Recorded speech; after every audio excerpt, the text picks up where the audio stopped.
Hello class, हम लोग the rise of the Chinese economy पढ़ रहे थे। अब इसको इसी टॉपिक को आगे कंटिन्यू करते हैं। अभी तक हमने देखा कि किस तरीके से चाइना एक वर्ल्ड में उभरती हुई, मतलब सबसे तेज़ी के साथ डेवलप होती हुई इकनॉमी में से एक था। और आगे भी बताते हैं कि क्या रीज़न रहे कि चाइना ने इतनी तेज़ी के साथ अपना इकनॉमी को डेवलप करा। China followed its own path in introducing a market economy. The Chinese did not go for shock therapy but opened their economy step by step. China ने जो अपनी इकनॉमी को डेवलप करने के लिए जो पॉलिसी अपनाई थी उसने पूरी तरीके से शॉक थेरेपी को नहीं अपनाया, बल्कि उसने अपनी इकनॉमी को स्टेप बाय स्टेप ओपन किया।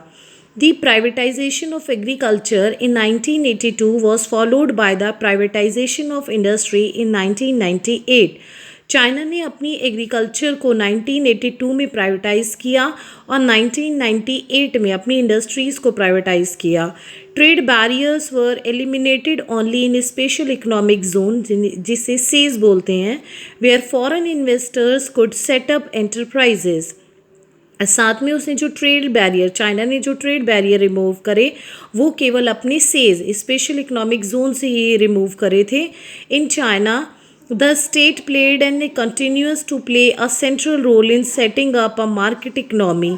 इस तरीके से चाइना जो थी, चाइना ने एक अपनी इकनॉमी को वर्ल्ड इकनॉमी बनाने में उसने बहुत ज़्यादा इम्प्रूवमेंट करने शुरू कर दिए। The new economic policies help the Chinese economy to break from stagnation.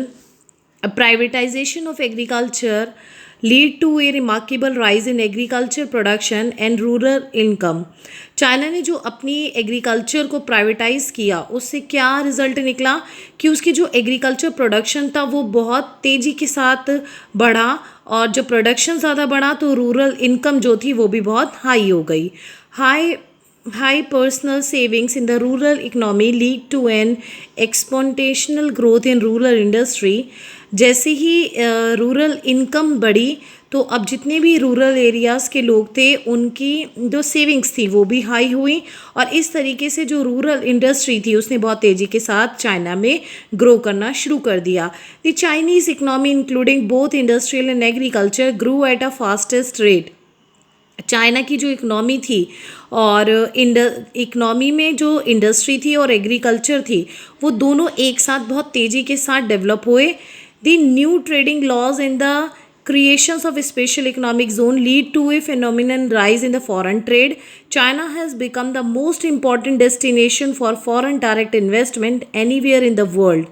अब जो चाइना ने जो अपनी स्पेशल इकोनॉमिक जोन बनाए थे उससे ये फ़ायदा हुआ कि फॉरेन ट्रेड वहाँ पर बहुत तेज़ी के साथ डेवलप हुआ, और जिसे एफडीआई कहते हैं, फॉरेन डायरेक्ट इन्वेस्टमेंट, वो भी पूरी दुनिया में सबसे ज़्यादा तेज़ी के साथ कहाँ पर इन्वेस्ट होने लगा था? चाइना में। It has largest foreign exchange reserve that now allow it to make big investment in other countries. अब फॉरेन कंट्री का जो इन्वेस्टमेंट चाइना में हो रहा था उसका बेनिफिट ये हुआ कि चाइना के पास जितने भी फॉरेन एक्सचेंज था उसकी जो रिजर्व्स थे वो बहुत ज़्यादा मात्रा में हो गए, इसलिए अब चाइना ने दूसरी कंट्रीज़ में इन्वेस्ट करना शुरू कर दिया। Chinese accession to the WHO in 2001 has been a further step in its opening to the outside world. अब 2001 में WTO वर्ल्ड ट्रेड ऑर्गेनाइजेशन का भी मेंबर चाइना बना। The country plans to deepen its integration into the world economy and shape the future world economic order. इस तरीके से China की economy अब मतलब बहुत तेज़ी के साथ आगे बढ़ने लगी। While the Chinese economy has improved dramatically, not everyone in China has received the benefit of the reforms. जहाँ एक तरफ हम देख रहे हैं कि चाइना की जो इकनॉमी है वो बहुत तेज़ी के साथ आगे बढ़ रही थी, लेकिन जो चाइना की इकनॉमी में जो इम्प्रूवमेंट हो रहे थे, जो रिफॉर्म्स हो रहे थे, उसका हर एक व्यक्ति को बेनिफिट नहीं मिल पा रहा था। Unemployment has risen in China with nearly 100 million people looking for job. Unemployment China में बहुत ज़्यादा हो गया था, लगभग 100 मिलियन पीपल किस चीज़ की तलाश में थे? जॉब की तलाश में थे। Female employment and conditions of work are as bad as in Europe of the 18th and the 19th century. और फीमेल एम्प्लॉयमेंट मतलब महिलाओं के लिए जो काम की कंडीशन थी वो इतनी ज़्यादा बुरी थी जितनी यूरोप में 18th और 19th सेंचुरी में थी. Environmental degradation and the corruption have increased besides a rise in economic inequality between rural and urban residents and the coastal and the inland provinces. साथ में एनवायरनमेंट डिग्रेडेशन मतलब जो पर्यावरण को नुकसान हो रहा था, साथ में करप्शन भी बहुत ज़्यादा बढ़ता जा रहा था. और ये इकोनॉमिक इनइक्वालिटी हमें गांव और शहरों में और साथ में जो प्लेन्स थे और जो कोस्टल एरियाज थे इन लोगों के बीच में अंतर, एक बहुत बड़ा अंतर देखने को वहाँ पर मिलने लगा. However regionally and globally, China has become an economic power to reckon with. The integration of Chinese economy and the interdependencies that this has created has enabled China to has considerably influence with its trade partners. Hence, its outstanding issues with Japan, the US, ASEAN and Russia have been tempered by economic considerations. It hopes to resolve the differences with Taiwan with which it regards as a renegade province by integrating it closely into its economy. जहाँ China इतनी तेज़ी के साथ विकास कर रहा था वहीं China के जो संबंध थे जैसे जापान हो गया, यूएस, आसियान, रशिया, इनके साथ बहुत तेज़ी के साथ बढ़ने लगे. साथ में जैसे ही चाइना अपनी इकोनॉमिक डेवलपमेंट की तरफ बढ़ रहा था तो जो उसके ताइवान से पुराने जो रिलेशन ख़राब हो चुके थे अब उसमें भी एक बहुत बड़ा बदलाव आने लगा था. Fears of Chinese rise have also been mitigated by its contribution to stability of the ASEAN economy after the 1997 financial crisis.